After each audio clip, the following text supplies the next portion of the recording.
ഈശോ മിശിഹായിക്ക് സ്തുതിയായിരിക്കട്ടെ. പ്രിയ കൂട്ടുകാരെ, എല്ലാവരും സുഖമായും സന്തോഷമായും ഇരിക്കുന്നുവെന്ന് വിശ്വസിക്കുന്നു. നമുക്കിന്ന് 5-ാം ദിവസത്തെ ബൈബിൾ വായനയിലേക്ക് കടന്നാലോ? ആരംഭിക്കാമല്ലേ? വിശുദ്ധ മത്തായി ശ്ലീഹ അറിയിച്ച സുവിശേഷം അധ്യായം 5, സുവിശേഷ ഭാഗ്യങ്ങൾ. ജനക്കൂട്ടത്തെ കണ്ടപ്പോൾ യേശു മലയിലേക്ക് കയറി. അവനിരുന്നപ്പോൾ ശിഷ്യന്മാർ അടുത്തെത്തി. അവനവരെ പഠിപ്പിക്കാൻ തുടങ്ങി. ആത്മാവിൽ ദരിദ്രരായവർ ഭാഗ്യവാന്മാർ, സ്വർഗരാജ്യം അവരുടേതാണ്. വിലപിക്കുന്നവർ ഭാഗ്യവാന്മാർ, അവർ ആശ്വസിപ്പിക്കപ്പെടും. ശാന്തശീലർ ഭാഗ്യവാന്മാർ, അവർ ഭൂമി അവകാശമാക്കും. നീതിക്ക് വേണ്ടി വിശക്കുകയും ദാഹിക്കുകയും ചെയ്യുന്നവർ ഭാഗ്യവാന്മാർ, അവർക്ക് സംതൃപ്തി ലഭിക്കും. കരുണയുള്ളവർ ഭാഗ്യവാന്മാർ, അവർക്ക് കരുണ ലഭിക്കും. ഹൃദയശുദ്ധിയുള്ളവർ ഭാഗ്യവാന്മാർ, അവർ ദൈവത്തെ കാണും. സമാധാനം സ്ഥാപിക്കുന്നവർ ഭാഗ്യവാന്മാർ, അവർ ദൈവപുത്രന്മാരെന്ന് വിളിക്കപ്പെടും. നീതിക്ക് വേണ്ടി പീഡനമേൽക്കുന്നവർ ഭാഗ്യവാന്മാർ, സ്വർഗരാജ്യം അവരുടേതാണ്. എന്നെ പ്രതി മനുഷ്യർ നിങ്ങളെ അവഹേളിക്കുകയും പീഡിപ്പിക്കുകയും എല്ലാവിധ തിന്മകളും നിങ്ങൾക്കെതിരെ വ്യാജമായി പറയുകയും ചെയ്യുമ്പോൾ നിങ്ങൾ ഭാഗ്യവാന്മാർ. നിങ്ങൾ ആനന്ദിച്ചാഹ്ലാദിക്കുവിൻ, സ്വർഗത്തിൽ നിങ്ങളുടെ പ്രതിഫലം വലുതായിരിക്കും. നിങ്ങൾക്ക് മുമ്പുണ്ടായിരുന്ന പ്രവാചകന്മാരെയും അവർ ഇപ്രകാരം പീഡിപ്പിച്ചിട്ടുണ്ട്. ഭൂമിയുടെ ഉപ്പും ലോകത്തിൻ്റെ പ്രകാശവും. നിങ്ങൾ ഭൂമിയുടെ ഉപ്പാണ്. ഉറ കെട്ടുപോയാൽ ഉപ്പിനെങ്ങനെ വീണ്ടും ഉറ കൂട്ടും? പുറത്തേക്ക് വലിച്ചെറിഞ്ഞ് മനുഷ്യരാൽ ചവിട്ടപ്പെടാനല്ലാതെ മറ്റൊന്നിനും അത് കൊള്ളുകയില്ല. നിങ്ങൾ ലോകത്തിൻ്റെ പ്രകാശമാണ്. മലമുകളിൽ പണിതുയർത്തിയ പട്ടണത്തെ മറച്ചു വയ്ക്കുക സാധ്യമല്ല. വിളക്ക് കൊളുത്തി ആരും പറയുടെ കീഴിൽ വയ്ക്കാറില്ല, പീഠത്തിന്മേലാണ് വയ്ക്കുക. അപ്പോൾ അത് ഭവനത്തിലുള്ള എല്ലാവർക്കും പ്രകാശം നൽകുന്നു. അപ്രകാരം മനുഷ്യർ നിങ്ങളുടെ സൽപ്രവർത്തികൾ കണ്ട് സ്വർഗസ്ഥനായ നിങ്ങളുടെ പിതാവിനെ മഹത്വപ്പെടുത്തേണ്ടതിന് നിങ്ങളുടെ വെളിച്ചം അവരുടെ മുമ്പിൽ പ്രകാശിക്കട്ടെ. നിയമത്തിൻ്റെ പൂർത്തീകരണം. നിയമത്തെയോ പ്രവാചകന്മാരെയോ അസാധുവാക്കാനാണ് ഞാൻ വന്നതെന്ന് നിങ്ങൾ വിചാരിക്കരുത്. അസാധുവാക്കാനല്ല, പൂർത്തിയാക്കാനാണ് ഞാൻ വന്നത്. ആകാശവും ഭൂമിയും കടന്നു പോകുന്നതുവരെ സമസ്തവും നിറവേറുവോളം നിയമത്തിൽ നിന്ന് വള്ളിയോ പുള്ളിയോ മാറുക ഇല്ലെന്ന് സത്യമായി ഞാൻ നിങ്ങളോട് പറയുന്നു. ഈ പ്രമാണങ്ങളിൽ ഏറ്റവും നിസ്സാരമായ ഒന്ന് ലംഘിക്കുകയോ ലംഘിക്കാൻ മറ്റുള്ളവരെ പഠിപ്പിക്കുകയോ ചെയ്യുന്നവൻ സ്വർഗരാജ്യത്തിൽ ചെറിയവനെന്ന് വിളിക്കപ്പെടും.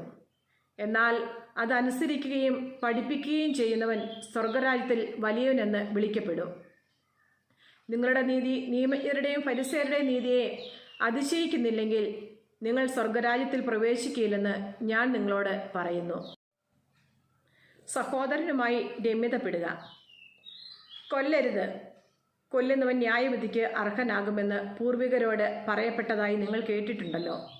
എന്നാൽ ഞാൻ നിങ്ങളോട് പറയുന്നു, സഹോദരനോട് കോപിക്കുന്നവൻ ന്യായവിധിക്ക് അർഹനാകും. സഹോദരനെ ഭോഷ എന്ന് വിളിക്കുന്നവൻ ന്യായാധിപ സംഘത്തിൻ്റെ മുമ്പിൽ നിൽക്കേണ്ടി വരും. വിഡ്ഢി എന്ന് വിളിക്കുന്നവനാകട്ടെ നരകാഗ്നിക്കിരയായിത്തീരും. നീ ബലിപീഠത്തിൽ കാഴ്ചയർപ്പിക്കുമ്പോൾ നിന്റെ സഹോദരന് നിന്നോട് എന്തെങ്കിലും വിരോധമുണ്ടെന്ന് അവിടെ വെച്ച് ഓർത്താൽ കാഴ്ച വസ്തു അവിടെ ബലിപീഠത്തിന് മുമ്പിൽ വെച്ചിട്ട് പോയി സഹോദരനോട് രമ്യതപ്പെടുക. പിന്നെ വന്ന് കാഴ്ചയർപ്പിക്കുക. നീ പ്രതിയോഗിയോട് വഴിയിൽ വെച്ച് തന്നെ വേഗം രമ്യതപ്പെട്ടു കൊള്ളുക. അല്ലെങ്കിൽ പ്രതിയോഗി നിന്നെ ന്യായാധിപനും ന്യായാധിപൻ സേവകനും ഏൽപ്പിച്ചു കൊടുക്കും. അങ്ങനെ നീ കാരാഗൃഹത്തിൽ അടയ്ക്കപ്പെടും. അവസാനത്തെ ചില്ലിക്കാശും കൊടുത്തു വീട്ടുവോളം നീ അവിടെ നിന്ന് പുറത്തു വരികയില്ലെന്ന് സത്യമായി ഞാൻ നിന്നോട് പറയുന്നു. വ്യഭിചാരം ചെയ്യരുത്. വ്യഭിചാരം ചെയ്യരുതെന്ന് കൽപ്പിച്ചിട്ടുള്ളത് നിങ്ങൾ കേട്ടിട്ടുണ്ടല്ലോ. എന്നാൽ ഞാൻ നിങ്ങളോട് പറയുന്നു, ആസക്തിയോടെ സ്ത്രീയെ നോക്കുന്നവൻ ഹൃദയത്തിൽ അവളുമായി വ്യഭിചാരം ചെയ്തു കഴിഞ്ഞു. വലതു കണ്ണ് നിനക്ക് പാപഹേതുവാകുന്നെങ്കിൽ അത് ചുഴുന്നെടുത്ത് എറിഞ്ഞു കളയുക. ശരീരമാകെ നരകത്തിലേക്ക് എറിയപ്പെടുന്നതിനേക്കാൾ നല്ലത് അവയവങ്ങളിലൊന്ന് നഷ്ടപ്പെടുകയാണ്. വലതു കരം നിനക്ക് പാപഹേതുവാകുന്നെങ്കിൽ അത് വെട്ടി ദൂരെ എറിയുക. ശരീരമാകെ നരകത്തിൽ പതിക്കുന്നതിനേക്കാൾ നല്ലത് അവയവങ്ങളിലൊന്ന് നഷ്ടപ്പെടുകയാണ്. വിവാഹമോചനം. ഭാര്യയെ ഉപേക്ഷിക്കുന്നവൻ അവൾക്ക് ഉപേക്ഷാപത്രം കൊടുക്കണമെന്ന് കൽപ്പിച്ചിട്ടുണ്ടല്ലോ. എന്നാൽ ഞാൻ നിങ്ങളോട് പറയുന്നു, പരസംഗം നിമിത്തമല്ലാതെ ഭാര്യയെ ഉപേക്ഷിക്കുന്നവൻ അവളെ വ്യഭിചാരിണിയാക്കുന്നു. ഉപേക്ഷിക്കപ്പെട്ടവളെ പരിഗ്രഹിക്കുന്നവനും വ്യഭിചാരം ചെയ്യുന്നു. ആണയിടരുത്. വ്യാജമായി ആണയിടരുത്. കർത്താവിനോട് ചെയ്ത ശപഥം നിറവേറ്റണം എന്ന് പൂർവികരോട് കൽപ്പിച്ചിട്ടുള്ളതായി നിങ്ങൾ കേട്ടിട്ടുണ്ടല്ലോ. എന്നാൽ ഞാൻ നിങ്ങളോട് പറയുന്നു, ആണയിടുകയേ അരുത്. സ്വർഗത്തെ കൊണ്ട് ആണയിടരുത്, അത് ദൈവത്തിൻ്റെ സിംഹാസനമാണ്. ഭൂമിയെ കൊണ്ടും അരുത്, അത് അവിടുത്തെ പാദപീഠമാണ്. ജെറുസലേമിനെ കൊണ്ടും അരുത്, അത് മഹാരാജാവിൻ്റെ നഗരമാണ്. നിന്റെ ശിരസിനെ കൊണ്ടും ആണയിടരുത്, അതിലൊരു മുടിയിഴ വെളുപ്പിക്കാനോ കറുപ്പിക്കാൻ നിനക്ക് സാധിക്കുകയില്ല. നിങ്ങളുടെ വാക്ക് അതെ അതെ എന്നോ അല്ല അല്ല എന്നോ ആയിരിക്കട്ടെ. ഇതിനപ്പുറമുള്ളത് ദുഷ്ടനിൽ നിന്ന് വരുന്നു. തിന്മയെ നന്മ കൊണ്ട് ജയിക്കുക. കണ്ണിന് പകരം കണ്ണ്, പല്ലിന് പകരം പല്ല് എന്ന് പറഞ്ഞിട്ടുള്ളത് നിങ്ങൾ കേട്ടിട്ടുണ്ടല്ലോ. എന്നാൽ ഞാൻ നിങ്ങളോട് പറയുന്നു, ദുഷ്ടനെ എതിർക്കരുത്. വലതു കരൺ തടിക്കുന്നവന് മറ്റേ കരണം കൂടി കാണിച്ചു കൊടുക്കുക. നിന്നോട് വ്യവഹരിച്ച് നിന്റെ ഉടുപ്പ് കരസ്ഥമാക്കാൻ ഉദ്യമിക്കുന്നവന് മേലങ്കി കൂടി കൊടുക്കുക. 1 മൈൽ ദൂരം പോകാൻ നിന്നെ നിർബന്ധിക്കുന്നവനോട് കൂടെ 2 മൈൽ ദൂരം പോകുക. ചോദിക്കുന്നവന് കൊടുക്കുക, വായ്പ വാങ്ങാൻ ഇച്ഛിക്കുന്നവനിൽ നിന്ന് ഒഴിഞ്ഞു മാറരുത്. ശത്രുക്കളെ സ്നേഹിക്കുക. അയൽക്കാരനെ സ്നേഹിക്കുക, ശത്രുവിനെ ദ്വേഷിക്കുക എന്ന് പറഞ്ഞിട്ടുള്ളത് നിങ്ങൾ കേട്ടിട്ടുണ്ടല്ലോ. എന്നാൽ ഞാൻ നിങ്ങളോട് പറയുന്നു, ശത്രുക്കളെ സ്നേഹിക്കുവിൻ, നിങ്ങളെ പീഡിപ്പിക്കുന്നവർക്ക് വേണ്ടി പ്രാർത്ഥിക്കുവിൻ. അങ്ങനെ നിങ്ങൾ നിങ്ങളുടെ സ്വർഗസ്ഥനായ പിതാവിൻ്റെ മക്കളായിത്തീരും. അവിടുന്ന് ശിഷ്ടരുടെയും ദുഷ്ടരുടെയും മേൽ സൂര്യനെ ഉദിപ്പിക്കുകയും നീതിമാന്മാരുടെയും നീതിരഹിതരുടെയും മേൽ മഴ പെയ്യിക്കുകയും ചെയ്യുന്നു. നിങ്ങളെ സ്നേഹിക്കുന്നവരെ നിങ്ങൾ സ്നേഹിച്ചാൽ നിങ്ങൾക്ക് എന്ത് പ്രതിഫലമാണ് ലഭിക്കുക? ചുങ്കക്കാർ പോലും അതുതന്നെ ചെയ്യുന്നില്ലേ? സഹോദരങ്ങളെ മാത്രമേ നിങ്ങൾ അഭിവാദനം ചെയ്യുന്നുള്ളൂവെങ്കിൽ വിശേഷ വിധിയായി എന്താണ് നിങ്ങൾ ചെയ്യുന്നത്? വിജാതീയരും അതുതന്നെ ചെയ്യുന്നില്ലേ? അതുകൊണ്ട് നിങ്ങളുടെ സ്വർഗസ്ഥനായ പിതാവ് പരിപൂർണനായിരിക്കുന്നത് പോലെ നിങ്ങളും പരിപൂർണരായിരിക്കുവിൻ. നമ്മുടെ കർത്താവായ യേശു മിശിഹായ്ക്ക് സ്തുതി. സങ്കീർത്തന പുസ്തകം 5-ാം അധ്യായം. പ്രഭാത പ്രാർത്ഥന. കർത്താവെ, എൻ്റെ പ്രാർത്ഥന ചെവിക്കൊള്ളണമേ, എൻ്റെ നെടുവീർപ്പുകൾ ശ്രദ്ധിക്കണമേ. എൻ്റെ രാജാവേ, എൻ്റെ ദൈവമേ, എൻ്റെ നിലവിളിയുടെ സ്വരം ശ്രവിക്കണമേ. അങ്ങയോടാണല്ലോ ഞാൻ പ്രാർത്ഥിക്കുന്നത്. കർത്താവെ, പ്രഭാതത്തിൽ അങ്ങൻ്റെ പ്രാർത്ഥന കേൾക്കുന്നു. പ്രഭാതവലി ഒരുക്കി ഞാൻ അങ്ങേക്കായി കാത്തിരിക്കുന്നു.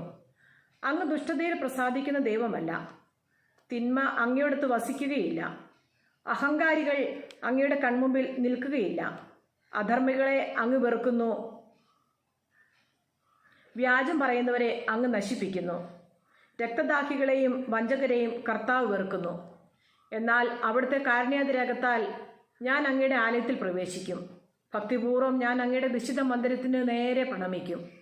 കർത്താവെ, എൻ്റെ ശത്രുക്കൾ നിമിത്തം എന്നെ അങ്ങയുടെ നീതിമാർഗത്തിൽ നയിക്കണമേ. എൻ്റെ മുമ്പിൽ അങ്ങയുടെ പാത സുഗമമാക്കണമേ. അവരുടെ അധരങ്ങളിൽ സത്യമില്ല, അവരുടെ ഹൃദയം നാശകൂപമാണ്. അവരുടെ തൊണ്ട തുറന്ന ശവക്കുഴിയാണ്. അവരുടെ നാവിൽ മുഖസ്തുതി മുറ്റി നിൽക്കുന്നു. ദൈവമേ, അവർക്ക് കുറ്റത്തിനൊത്ത ശിക്ഷ നൽകണമേ. തങ്ങളുടെ കൗശലങ്ങളിൽ തന്നെ അവർ പതിക്കട്ടെ.